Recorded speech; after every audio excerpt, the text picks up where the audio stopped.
अस्सलाम वालेकुम viewers, welcome back to my YouTube channel daily tips with Asma.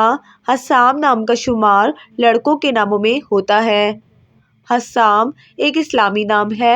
Hassam नाम की इब्तदाई तारीख अरबी ज़बान से निकलती है। हस्साम नाम के लड़कों के लिए खुशकिस्मत नंबर 1 माना जाता है। हस्साम नाम का मतलब है तलवार। खुशकिस्मत दिनों में इतवार और जुमेरात का दिन शामिल है। हस्साम नाम का शुमार इंटरनेट पर सबसे ज़्यादा सर्च होने वाले नामों में से होता है। खुशकिस्मत धातों में हिस्सों के हिसाब से तांबा शामिल है। हस्साम नाम के अफराद के लिए मुआफिक रंगों में सुर्ख, सब्ज और जंगनुमा रंग शामिल है। हस्साम नाम के अफराद के लिए मुआफिक पत्थरों में पुखराज पत्थर शामिल है।